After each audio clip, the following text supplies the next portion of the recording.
Do t'i themi mëngjes Bruna Shirokës vjen, është drejtoresha e qendrës shendetesore numër 3 në Tiranë. Mirëmëngjes, mirë se erdhe, gëzuar dhe faleminderit që e pranove ftesën. Sepse do të flasim për mundësitë që do të keni në rast se do të keni një problem, larg qoftë mos keni probleme, po nëse do të keni një problem në 31 që është e diel, apo edhe në ditët më njëherë pas festës së ndrimit viteve më 1, më 2, në ditët e pushimit, sepse ka një plan të ri, një skem të re që do të funksionojë. Çfarë do të ndodhë konkretisht? Ju e thatë mirë, qendra shendetesore në ditët e festave, sikur dhe më parë dhe tani, është një derë e hapur për personat që do të kenë problematika shëndetësore të zgjidhur brenda ambienteve të qendrave shëndetësore. Pra e thënë ndryshe, në ditët e festave, duke filluar që nga data 31, që është ditë e diel, datën 1 dhe në vazhdim, deri në fillimin e ditës punës normale në qendra shëndetësore, do të ofrohet shërbim i specializuar nga mjek familje, pediatër dhe patolog. Pra, për masat e gjëra në popull që rapojnë për të marrë shërbim pranë qendrave spitalore në rastet e emergjencave, duke krijuar radhë të panevojshme ose një shërbim ndoshta jo të marrë në cilësinë dhe në kohën e duhur, të ofrohen dhe le të shohin si një mundësi për ta marrë këtë shërbim pranë qendrave shëndetësore, kudo në Tiranë, por dhe në gjithë Shqipërinë. Tani, si do të funksionojnë me oraret? Do të jenë të hapura gjatë gjithë kohës? Në cilin ofrohet shërbimi shëndetësor në qendrat shëndetësore të shërbimit parësor, është 7:30 para dite deri në 8:10 mbas dite. Pra do të jenë deri në mbrëmje. Është një shërbim i pandërprer, po, ku ofrohet shërbimi për vizitat e patologjisë, të pediatrisë, urgjencat e menaxhueshme brenda ambienteve të qendrave, ndihma e parë në rastet e nevojshme, kur është e mundur për të ofruar në qendra dhe për cilë më tutje në qendrat spitalore, nëse kjo do të jetë e nevojshme, duke vlerësuar rast pas rasti. Do të jenë me kapacitet të plot apo me staf të reduktuar në këtë ditë festash? Normalisht ne ofrojmë një shërbim me një staf të reduktuar në ditët e festave, në ditët e diela, që do të jetë i përforcuar në ditët e festave, duke bashkuar shërbimin e patologjisë dhe të pediatrisë. Po, mund ta dinë qytetarët se me çfarë problemesh mund të vinë dhe me çfarë problemesh është mjeku përgjithshëm, është pediatër. Të themi që nga rastet e rëndomta të virozave, të temperaturave të larta, rastet e dëmtimeve nga fishek zjarët që ndodhin në ditët e festave, në plagët e lehta dhe të lehtësisht të trajtueshme, është e mundur të trajtohen në qendra shëndetësore, trajtimet nga hipertermia, nga helmimi nga përdorimi i tepruar i alkoolit, që është evident në ditët e festave, në rastet e dehidrimeve për shkak të virozave të shoqëruara me gastroenterite. Përsëri, rehidrimi është plotësisht i mundur të bëhet brenda ambienteve të qendrës. Dhe ky është një problem jo rrallëherë i shprehur, një trajtim me një perfuzion venoz, që është plotësisht i mundur dhe shumë komod në ambientet e qendrave shëndetësore. Dhe ndoshta ky është rasti më i rëndom që në ditët e festave, nga përdorimi i ushqimeve ndoshta të pakontrolluara ose në një sasi të shtuar, një pjesë e madhe e popullatës drejtohet pranë qendrave spitalore thjesht për të marrë një perfuzion. Atëherë e themi me garanci të plot që ky perfuzion në cilësinë më të mirë të mundshme ofrohet edhe në qendra shëndetësore. Ka një rrezik që kjo thirrja për ty drejtuar qendrave shëndetësore mund të bëjë që qytetarët të dynden në qendrat shëndetësore nëse do të ketë nevojë dhe të mos shkojnë në QSUT, por të jetë një kapacitet që ndoshta nuk përballohet dot në këto qendra? Nuk mendoj që të ndodhi kjo, sepse është një mentalitet i stabilizuar prej kohësh, do ndoshta kohë të ndryshojë. Po pse jo, një pjesë e mirë e popullatës le të ofrojnë ta marrin këtë shërbim, sikundër dhe janë ofruar edhe më parë pranë shërbimit të rojes në qendrat shëndetësore. Sepse e marrin më shpejt, nga që ka më parë. E marrin më shpejt, e marrin nga mjek që i njohin prej kohësh, pra aty qëndron një mjek që e di një histori për një pjesë të madhe të atyre që mund të vinë, di një histori shëndeti, një histori sëmundje, një histori problematike është në mëparshme, që dhe ndërhyrja është edhe më specifike dhe më saktë. Është hera e parë që në rast festash të futvitit qendra shëndetësore qëndrojnë të hapura në këtë kohë? Atëherë, qendra shëndetësore kanë ofruar një shërbim të themi urgjence, jo të mirëfill të urgjence, për gjithë ditët e pushimit gjatë vitit, me një mjek qoftë patolog ose pediatër sipas turnit të ofruar të shërbimit. Në ditët e festave që presim, do të ofrohet me një shërbim të dubluar, një mjek patolog dhe një mjek pediatër, për të përballuar dhe për distancuar kështu dhe shërbimin e urgjencës në pediatri, sepse një pediatër është i domosdoshëm për të ofruar shërbimin ndaj fëmijëve të smur që janë dhe rastet më të shpeshta që evidentohen në ditët e festave. Është e veçanta. Ju jeni drejtoreshe një qendre të tillë, funksionon si duhet me këtë model? Është një model i mirë qendra shëndetësore, të paktën këtu në Tiranë, në çdo lagje të madhe? Është ai vendi i parë ku duhet përplaset qytetarët? Në fakt, është në një drejtim rikonceptimi qendra shëndetësore. Pra prej vitesh investohet për një konceptim të ri të shërbimit ofruar në qendrat shëndetësore, duke fokusuar mjekun e familjes dhe shërbimin parësor në vend të parë. Jo pa qëllim kjo, pasi rreth 70% e problematikave shëndetësore në popullat përballen në shërbimin parësor.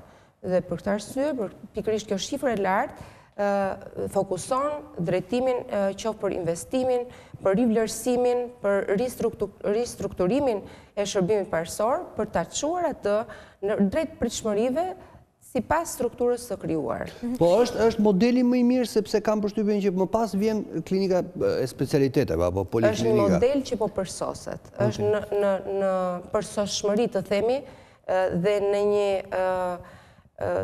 një sistem pikërisht përsosshmërie për të arritur atje ku duhet sipas pritshmërive. Pra të gjithë reformat që janë bërë në shërbim parësor pikërisht tu synojnë që ta përshtasin me risit dhe me pritshmëritë e kohës.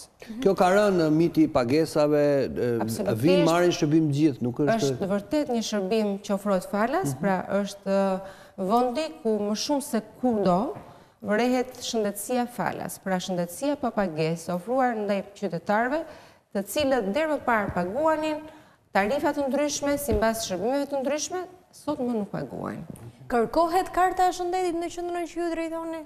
Tashmë, karta e shëndetit nuk kërkohet.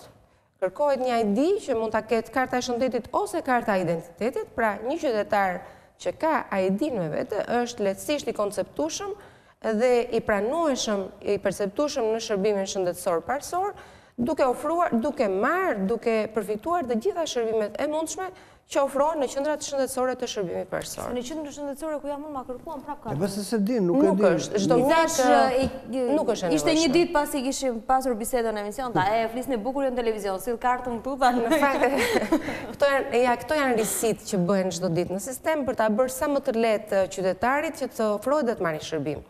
Pra nuk është më e nevojshme libreza shëndetësore. Dhënia e shërbimit e njëjtë si në qendrën shëndetësore numër 3, në një qendër tjetër në Tiranë, por edhe në një qendër jashtë Tiranës, në periferi, apo në një, ku diun, Paskuqan, Babru, kanë të njëjtën pajisje le të them me nivel mjekësh. Ne themi që jemi në përshtatje të nevojave të kohës. Sigurisht diferenca në pajisje mundet, ndoshta unë këtë nuk e di. Ne synojmë që të përshtasim dhe të plotësojmë qendrat shëndetësore me aparaturat dhe me pajisje të cilat i bëjnë ato lehtësisht të konkurrueshme në kohën në cilën jemi. Diferencat e shërbimit mund të jenë të vogla, po dhe konkurenca për ta përsosur të shërbim dhe për ta ofruar ndryshe nga të tjerët në mënyrën më të mirë të mundshme ekziston. Si jemi me virozat në këtë periudhë? Këtu, se nuk e sikur na kanë ruajtur se. Të themi po. Na ka favorizuar pak edhe Në fakt nuk është kështu, sepse sipas Institutit Shëndetit Publik që merret dhe me studimin dhe vlerësueshmërinë e shfaqjes ose të ritmit ose të tempit të shfaqjes apo të kohës në cilën shfaqet, pritet në fillim të janarit të shfaqen shtuar virozat, dhe kjo ndoshta lidhet dhe me ndryshimin e temperaturave, edhe kjo ngrohja e menjëhershme mbas ftojes së madhe të temperaturës. Ndryshimi me disa gradë temperaturave është një element termik agresiv për shëndetin, por gjithsesi për shfaqjen dhe për zhvillimin e viruseve, të cilat infestohen popullat duke shfaqur periudhat, të themi epidemi nuk kemi, por rastet e shfaqjes së virozave ka, dhe pritet në ditët e para të janarit, kur dhe ndryshimi i temperaturave ndoshta do ta favorizojë së tepërmi shfaqjen e tyre. Tani, çfarë duhet të dinë? Cilat janë shenjat e këtyre virozave? A të marrni mas përpara, ta dallojnë që po u erdhi. Vaksina, bën më efekt vaksina tani? Në fakt, këtë vit që sapo kaluam, që sapo e kalojmë, se nuk e kemi kaluar ende, në periudhën e shtator-tetorit, deri në fund tetorit, kemi ofruar vaksinën e gripit në popullatën kryesisht të smur me smundje kronike, po dhe në popullatën e shëndosh, që u ofruar pranë qendrave shëndetësore për ta marrë këtë vaksinë falas. Dhe sikur vit më parë, këtë vit vaksina e sjell doza e planifikuar për qendra shëndetësore u realizua në një kohë rekord. Pra pritshmëria në popullat dhe interesi për ta marrë vaksinën ishte i madh. Është rritur, pra. Sepse është parë në vitet të shkuara, ky perceptim pozitiv ndodhi jo rastësisht, por sepse në vitet e shkuara në personat që janë vaksinuar dhe intensiteti i shfaqjes së simptomave apo mënyra e kalimit të virozës apo komplikacionet e shfaqura mbas një viroze kanë qenë shumë herë më të lehta në intensitet shumë herë më të ulët në ata që janë vaksinuar krahasuar me popullatën e pavaksinuar. Po duket se dhe numri atyre të cilët janë skeptik nuk është i vogël. Pse vjen kjo? Do me thënë, ka dhe nga të zëra që pse duhet ta bëjmë vaksinën, kur ne nuk e di mende se çfarë shtam gripi do të qarkullojë dhe ndoshta vaksina nuk do të. Ndoshta skepticizmi ka qenë dhe në radhët e bluzave të bardha. Por që... Po pra se nga bluzat e bardha vinë të tilla zëra. Por që e shohim që është një fenomen në rënje.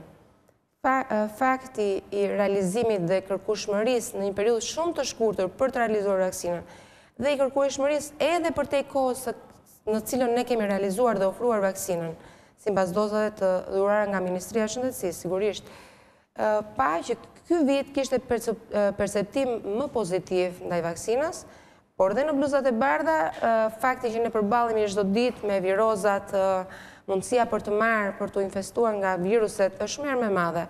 Dhe shohim midis nesh që në rastet që vaksinohemi, mundësia për ta shprehur ose për të patur simptomatologjinë e një viroze apo në një katare të rrugëve të sipërme, pra në sëmundje të cilat janë lehtësisht të ngjitshme, është shumë e ulët.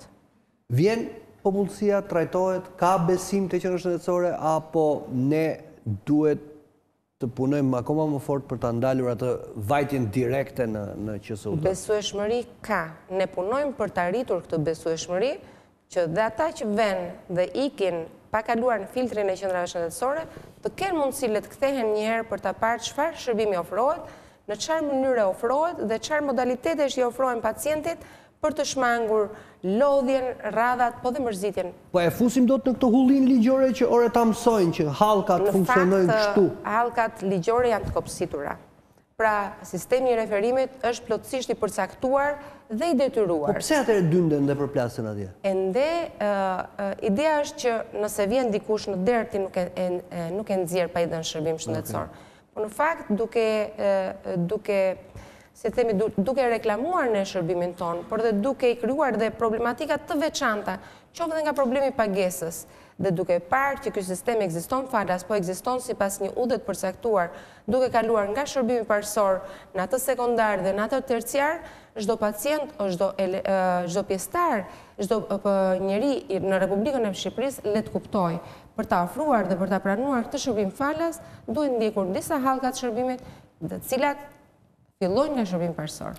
Në fakt jemi edhe pak populli pa duruar ne. Duam gjithçka në kohë rekord edhe mërzitemi edhe nëse presim 5 minuta në radhë. Sepse në çdo vend tjetër duhet ta planifikosh dhe planifikimi mund të zgjasë edhe 3 javë. Që nuk është se në spitale arrin që të mbarosh punë momentin e parë që shkon. Pra, ndoshta më shpejt mund ta mbarosh punë, mund të vizitohesh, mund të marrësh shërbim shëndetësor në qendër shëndetësore kur fluksi i pacientëve që janë ofruar për ta marrë shërbimin është i ulët, sa në një qendër spitalore ku nga gjithë Shqipëria, të themi, dynden për ta marrë këtë shërbim.